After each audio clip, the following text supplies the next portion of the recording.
1996, Gretel Oppenheimer. We talked about your parents' adjustment to life here in the U.S.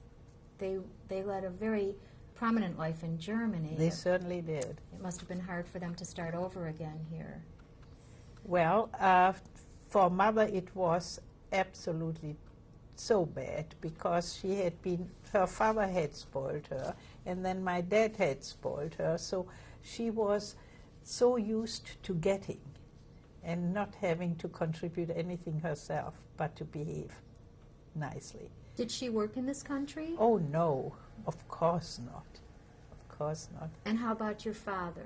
Father said, he said, well, there are still things we can do, because as I taught you, if you have more than you really need and you don't give to others, you don't deserve what you have.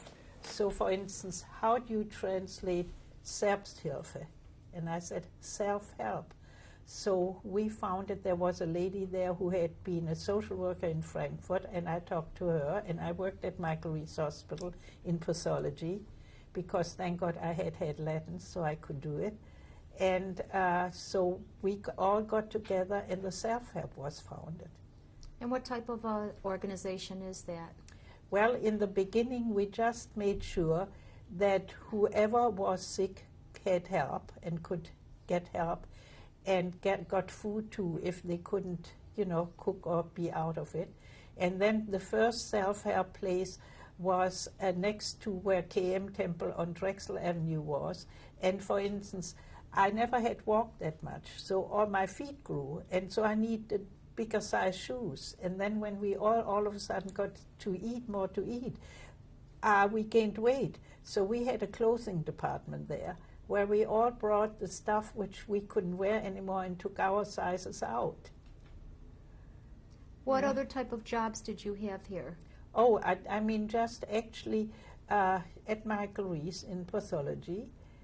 And then I got to be my husband's chauffeur and cook and whatever was necessary. How did you meet your husband? Oh, there was, my younger brother and I saved money all year to have one weekend skiing. So one of those weekends there was a very nice fellow sitting next to me eating the same bowl of soup I had, and I looked at him and I said, isn't this good? And that fellow was Max Oppenheimer, and we started, that was the beginning. Was he also from Germany? Yes, and his mother, he came from Berlin, and of course we never liked the people from Berlin because we thought they were kind of conceited and felt they were better than we from down, you know, small places. But his mother came from Stuttgart too, so he was acceptable. And you said that you came with your parents and your two brothers, yes. But you mentioned other victims, other family members that were victims of the Nazis. Yeah, mother's younger sister and her brother. They they ended in the gas chambers, and in father's family, quite a few ended in the gas chambers. And how about? And so did the fellow I thought I'd one day marry. He came from Vienna, by the way. He was Viennese, and he ended in the gas chambers too. So, and the fellow I married then, Max, had lost his brother to the Nazis. And we both actually were sure we would never care for anybody that much anymore. And we knew each other 5 years until vacation time came, and I looked at him and I said, aren't we crazy? And so we got married. Remember what year that was? 45. You were married in 1945. Yeah. When you first came to this country in 1938, were you helped by any Jewish organizations or agencies? Yes, there was the farm school in Northbrook, and it was a private school, and they had, and the nice thing was that all the wealthy Jewish families sent their children there because this was an excellent school, and paid for what it cost to have the farm schools, school children of the farms around go free of charge. And it was a fantastic mixture of all type of youngsters, which was very good for the Florsheim and Kahns and so on.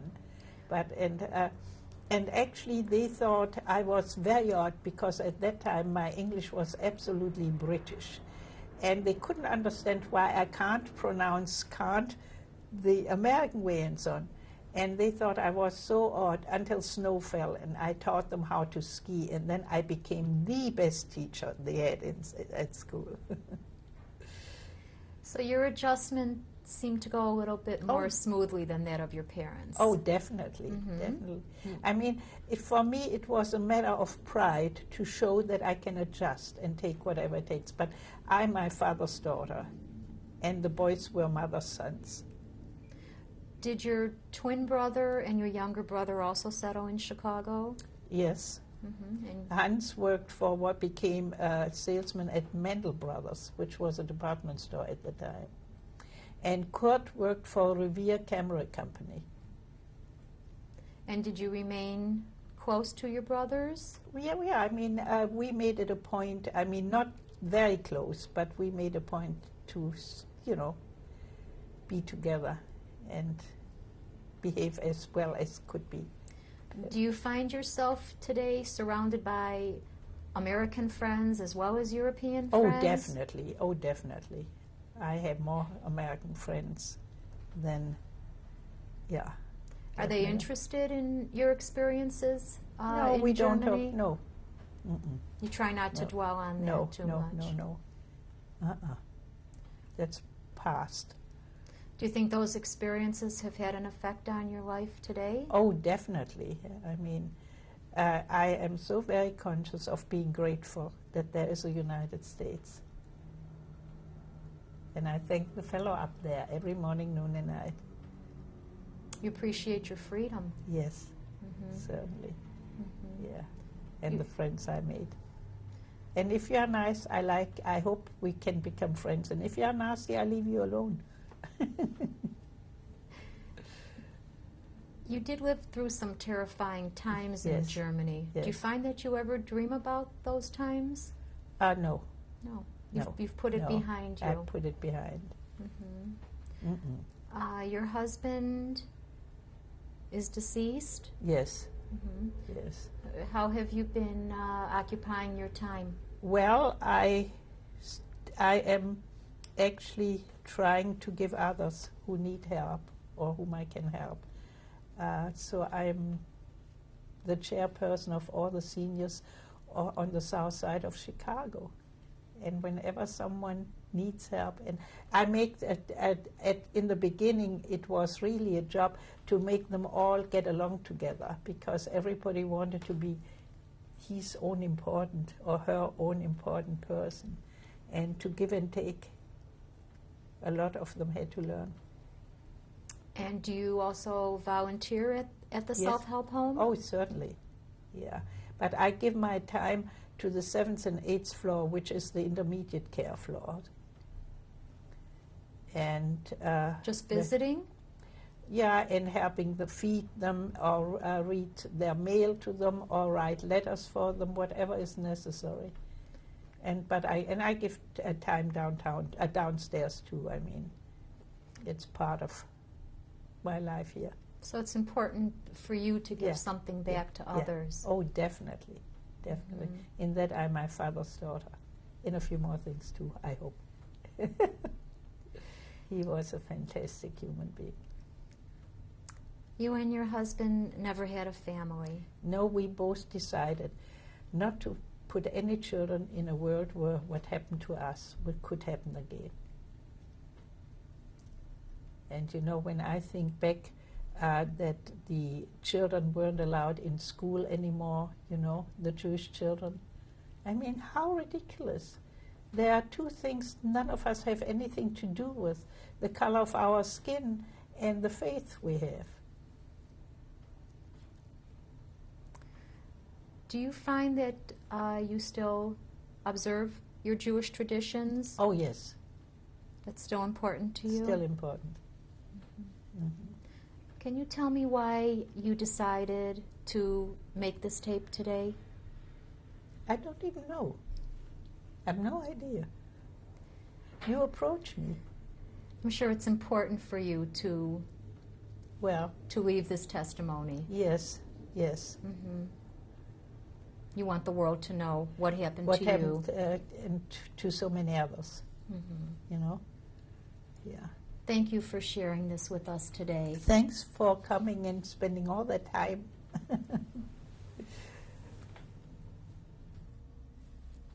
Hello, how are you?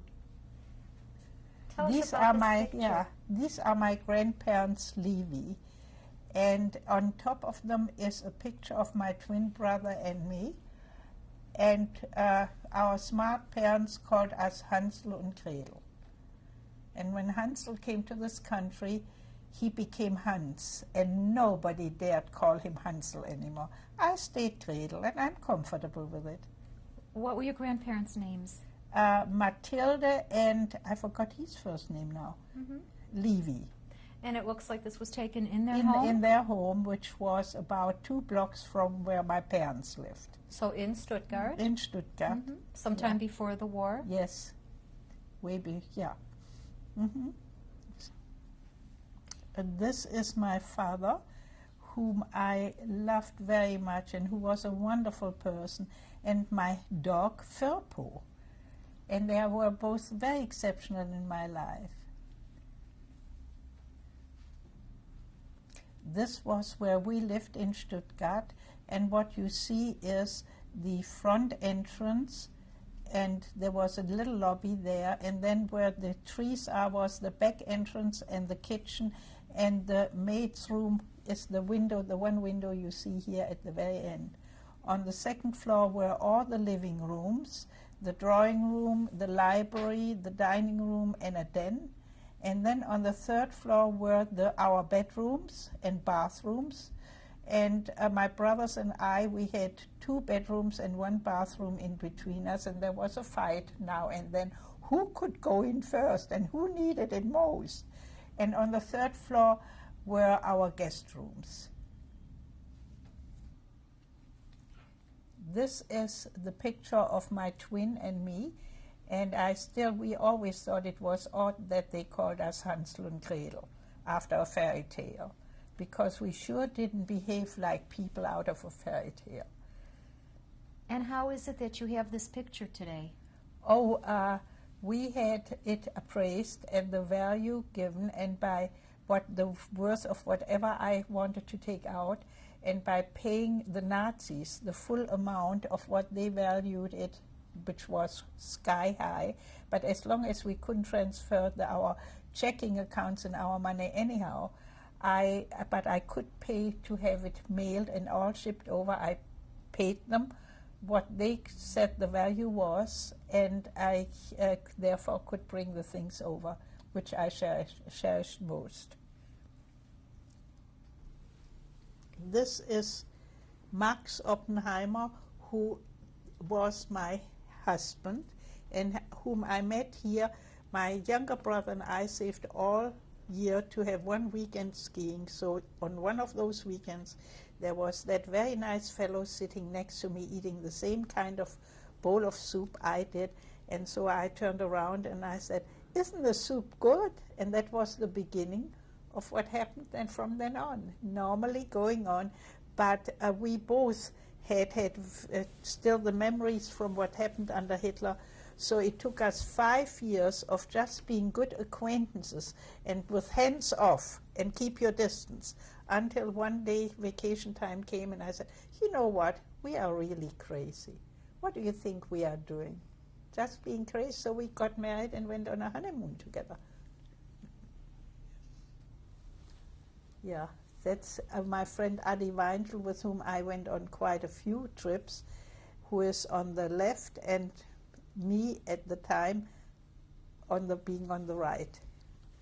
Where was this picture taken? Somewhere in Italy, but don't ask me where.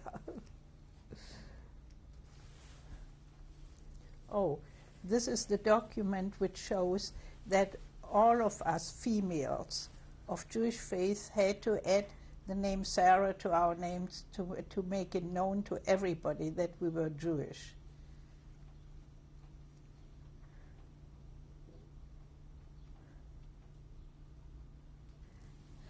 This is my husband Max Oppenheimer and me when we got married. That's our wedding picture. And I met in him the most fantastically warm and giving and good person. And so I was very, very lucky. And I still thank God for the time we had together. Oh, this is a picture of I think it was either 35 or 36, when I came to visit here in the United States.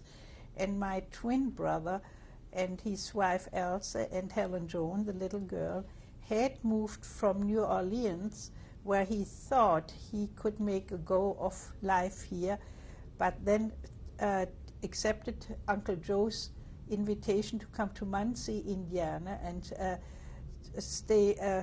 And Uncle Joe, who rented a house for all of them and paid the rent, for Hans working for him and getting a salary too, and that's where I visited on my first trip to the United States. Can Uncle you tell Joe, us who's in this picture? Uncle Joe is the gentleman next to me, and then in front of me is Helen Joan as a little girl, and my brother Hans and his wife Else, my twin brother Hans. This is my father in the center, in between mother and me, and my younger brother Kurt, who is 7 years younger than I am, is in the background. Do you know where this picture was taken? It was taken somewhere in the Black Forest, I'm certain, because that was our favorite space to go to when we got out of Stuttgart. That's Hans's daughter, Helen, who was Helen Joan originally, and then shortened it. She liked Helen alone better, with her husband, who strangely enough has the same name as my dad had, Carl Levy. Only he writes his name with Y, where we wrote ours with an I. And their two daughters, and they are all darling, and we are very close friends. And how are they related? They are Carl and Helen's daughters. The two daughters they have. And one lives in Los Angeles and the other one lives in Washington, D.C. And how are you related to Carl and Helen? Helen is my twin brother's daughter, Hans's daughter. So your niece. My niece. Okay. And this shows my mother on the one side, my husband Max on the other side, and I'm in the middle. And where were you? It was the wedding. I think it was Helen Joan's wedding. This shows my brother Kurt, who is 7 years younger than Hans and me, in between the two of us. And it was taken in Highland Park, and I don't remember the occasion, but that's the three of us, as we are, my twin and I, and Kurt in between. Well, this is my twin Hans and me on our 85th birthday. And I don't know, do we look like each other? I don't know. Yeah. Looks like a happy day. Yeah, it was a very happy day. And I felt very fortunate that the two of us are still here.